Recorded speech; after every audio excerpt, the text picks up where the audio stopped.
नमस्ते to all. कैसे हैं आप सब? खुश हैं? बढ़िया, हेल्दी, खुश रहिएगा, हेल्दी रहिएगा और पॉजिटिव अपनी थिंकिंग रखिएगा, निगेटिव मत रहिएगा।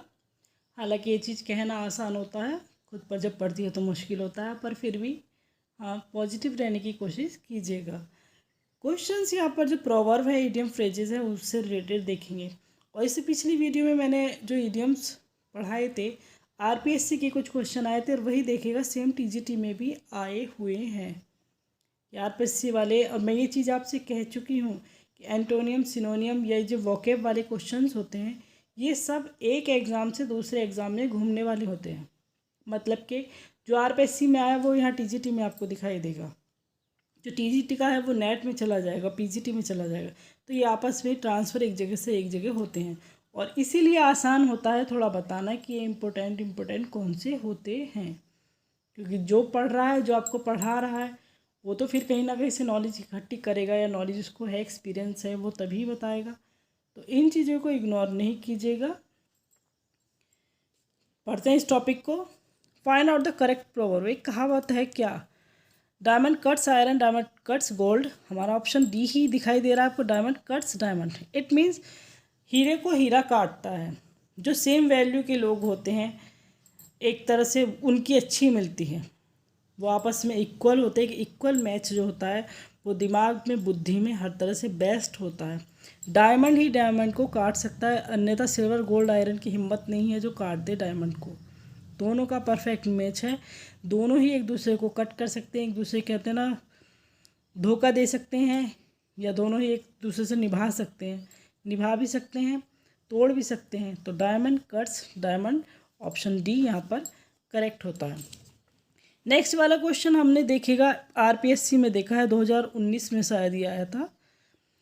स्मेल रेट मैंने आपको पढ़ाया था, उसमें समझाया था। स्मेल रेट क्या, कि जब हम किसी चीज़ के बारे में सस्पेक्ट होते हैं, चाहे वो ट्रिक हो, रीजन हो, स्मेल रेट हमें लगता है जैसे घर में कोई स्मेल आ रही, कहीं पर गए। अब इडियम एंड फ्रेजेस में एक चीज़ आपसे कहती हूँ कि शब्दों को तोड़ लीजिएगा, हिंदी निकाल लीजिएगा। स्मेल, स्मेल आना, रेट, चूहे की स्मेल आना।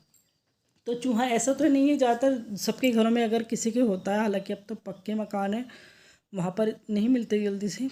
तो स्मेल क्या, बिल में जैसे कहीं भी मर गया तो क्या लगता था कि हाँ बदबू आ रही है, कहीं से जो है स्मेल आ रही है, किसी चीज़ की, चूहे मरने की या किसी चीज़ की जो है स्मेल आ रही है। तो एक सस्पेक्ट सा रहता है कि कहाँ से आ रही है, ढूंढते हैं, सर्च करते हैं, देखते हैं। तो वो जो सस्पेक्ट होता है, to have a reason to suspect, एक सस्पेक्ट रखना, एक रहस्य होना कि कहाँ से, क्या रीज़न है, क्या ट्रिक है, क्या बात है, तो उसे बोला जाता है smell a rat. Red letter day भी यहाँ पे इम्पोर्टेंट है। रेड लेटर, अब देखिए ऑप्शन क्या दे रखा है, ये डेंजरस डे, कि लाल रंग निशान है तो लाल बत्ती का निशान हो गया तो डेंजरस हो गया। ए रोज़ डे, रोज रेड है तो रोज़ हो गया।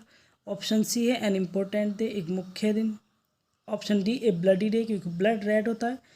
तो आप इसको छोड़ देंगे, इन तीनों में कहीं ना कहीं कंफ्यूज हो जाएंगे कि इनमें से है। इम्पोर्टेंट डे का तो कोई मतलब ही नहीं आ रहा लेकिन इसे समझना भी आसान है कि ये तीनों तो सेम से हैं, यही क्यों अलग दिखाई दे रहा है। तो ऑप्शन यही करेक्ट आपका है, क्योंकि ये अलग दिख रहा है इसलिए, नहीं अलग भी दिख रहा है। डेंजरस डे या इम्पोर्टेंट क्या होता है, एक रेड लेटर डे, कि आप इस चीज़ को देखिए, खुशी का दिन होता है। एक इम्पोर्टेंट क्या, हमारे लिए एक बहुत अच्छा दिन है, खुशी का दिन है, रेड लेटर डे है। अब देखें तो एक जो लव वर्ड्स होते हैं, रेड लेटर ही तो लिखते हैं, वो रेड लेटर का यूज़ करते हैं, रेड रोज़ का यूज़ करते हैं। एक रेड लेटर का यूज़ किया जाता है किसके लिए, क्योंकि वो एक इम्पोर्टेंट डे का, कि फर्स्ट टाइम लव लेटर लिखा जाता है वो रेड ही लिखा जाता है। क्यों, क्योंकि वो एक इम्पोर्टेंट डे है उनकी लाइफ का, इम्पोर्टेंट स्टार्ट है उनकी लाइफ का। इट मीन्स ऑप्शन सी होता है। डेंजरस या रोज़ डे नहीं होगा, ना ही ब्लडी डे। इसको भी देखिएगा, ये भी सिंपल सा है। टू डील इन समथिंग, किसी के साथ डील करना, किसी चीज़ की डील करना, तो क्या करें, व्यापार ही करें, तो सीधा सा आंसर निकलेगा। कहावत तो ये है नहीं कि आपको घुमा फिरा कर इसका अर्थ निकले, जैसे वो था डायमंड कट्स डायमंड, ये कहावत है, प्रोवर्ब है। ईडियम है, इन वर्ड्स में इनका आंसर छिपा होता है। तो डील करना किसी के साथ, क्या व्यापार कर रहे हैं, किसी के साथ कोई काम कर रहे हैं, लेन देन कर रहे हैं। तो डिस्ट्रीब्यूट क्या होता है, बांटना होता है। हैंडल, संभालना, to be about something, to trade in something, मतलब डील इन समथिंग, किसी के साथ व्यापार करना, कोई लेन देन करना। ऑप्शन बी करेक्ट होगा। पीजीटी का क्वेश्चन देखिए, ब्लैक शीप। अरे ब्लैक शीप वाला आंसर जो है जनरल ग्रामर है 12th की, वहाँ पर ये बहुत फेमस हमारे टाइम से, आज से मतलब काफ़ी टाइम, टाइम तो नहीं बताऊंगी, फिर ये होता है कि एज पता चल जाती है और लड़कियों की एज नहीं पूछी जाती है। ठीक है, तो काफ़ी टाइम पहले जब हमने कभी 12th किया था मैंने, तब ये बड़ा फेमस, बहुत इंपॉर्टेंट ब्लैक शिप वाला था। और अब भी ये पीजीटी में 2013 में भी देखिए आ रहा है और आगे भी आता रहता है। बेसिक क्वेश्चन है, लाइफ टाइम चलते हैं, प्राचीन टाइम से चले आ रहे हैं और आगे भी ये चलते रहेंगे। ब्लैक शिप क्या होती है? काली भेड़। अब जो काला है बेचारा, वो तो कहीं ना कहीं बुरा ही माना जाता है, अच्छा तो माना नहीं जाता। भले ही कितने नारे लगा लो कि रंग रूप कुछ नहीं होता, गोरा रंग काला रंग कोई अंतर नहीं, लेकिन एक जो कॉम्प्लेक्सन होता है कहीं ना कहीं उसे गलत तो मन से, एक तो कहीं सही ना कहीं मतलब सही तो कहीं ना कहीं माना ही नहीं जाता। भले ही ये चीज़ मैंने अपनी लाइफ में भी देखी है कि रंग रूप कुछ मायने नहीं रखता अगर इंसान का बिहेवियर सही ना हो। मैंने कई लोगों पर आजमाया इस चीज़ को, देखा है अपनी पर्सनल लाइफ में कि वाकई में रंग रूप कह दो, कहने की बात नहीं होती, गोरा काला क्या कोई, वाकई में मैं इस चीज़ को फील करती हूँ, देख चुकी हूँ कि रंग में अंतर मत करो, बिहेवियर देखो इंसान का कि इंसान कैसा है। बहुत सा इंसान सुंदर ना होकर भी इतनी वैल्यू आपको देगा, इतना अच्छा बिहेवियर रहता है। बहुत सा इंसान जो कहते हैं कि इंसल्ट करने में ज़्यादा माहिर होता है। तो ब्लैक शिप क्या होती है? एक काली भेड़। तो it means a bad character में इसको माना जाता है। ए बैड कैरेक्टर यानी कि एक बदनाम व्यक्ति जिस पर कलंक हो, जो एक बदनाम व्यक्ति हो, उसे ब्लैक शिप कहा जाता है। ऑप्शन ए करेक्ट होगा। नेक्स्ट देखिए, टू बेल द कैट। ये तो हम बचपन से पढ़ते हैं और आप भी बचपन से पढ़ रहे होंगे। टू बेल द कैट कि बिल्ली के गले में घंटी कौन बांधेगा। तो इसे तो समझना मुश्किल ही नहीं है, आपके लिए आसान है, टीजीटी का ये आया हुआ है। बिल्ली के गले में घंटी कौन बांधेगा मतलब मुश्किल काम जो है कौन करेगा। तो to take lead in danger, option A ही इसका करेक्ट होता है कि लीड कौन, खतरा है तो लीड कौन करेगा, पहले आगे कौन बढ़ेगा। To take lead in danger, option आसानी से आप देखिए समझ भी सकते हैं। अब टू बेल द कैट है तो to tie bell the to cats नहीं, ये तो होगा नहीं। आपसे सीधे सीधे इसका वो तो पूछा नहीं जाता कि सिनोनिम बता दीजिएगा, बिल्कुल ऐसे आपसे मीनिंग पूछा जाता है कि इसका जो है एक नॉर्मल सेंटेंस में मीनिंग क्या होगा। To make alert of enemy, नहीं, दुश्मन है।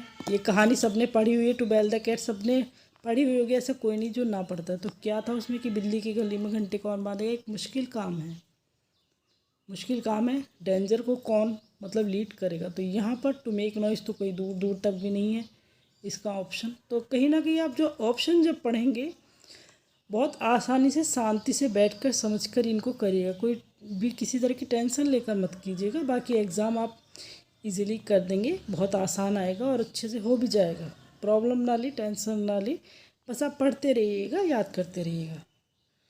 नेक्स्ट देखिए, to fly off the handle. अब इसका भी मीनिंग मैंने कहा जैसे हिंदी में तोड़ के निकल, फ्लाई ऑफ मीन्स उड़ जाना, हैंडल किसी के हैंडल से, किसी की एक पकड़ से निकल जाना, उड़ जाना कि उड़ गया।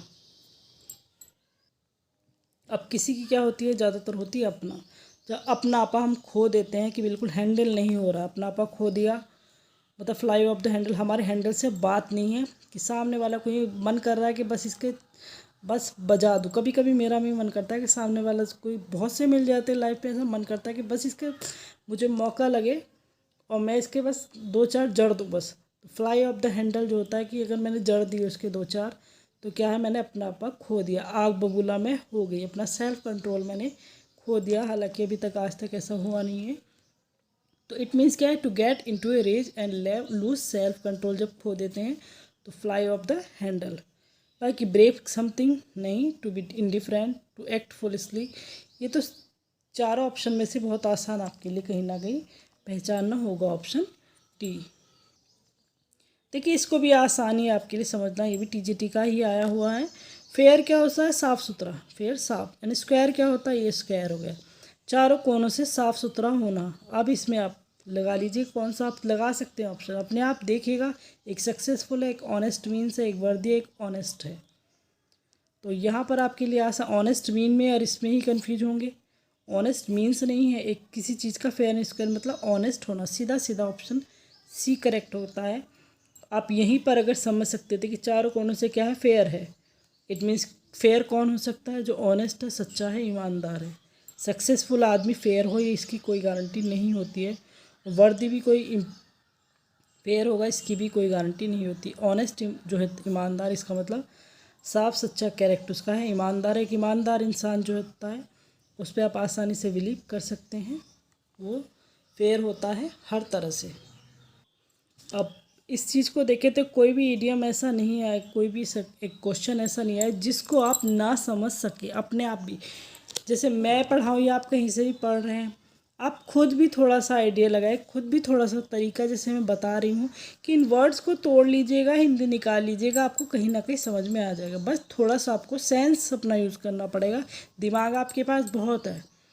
आप टीजीटी कर रहे हैं, आप पीजीटी कर रहे हैं, आप पढ़ कर आ रहे हैं, आप एजुकेटेड हो, ग्रेजुएशन वगैरह आपने सब कर रखी है, तो ऐसा नहीं है कि अपने दिमाग नहीं है। बस थोड़ा सा माइंड को शांत रख कर आंसर करना होता है।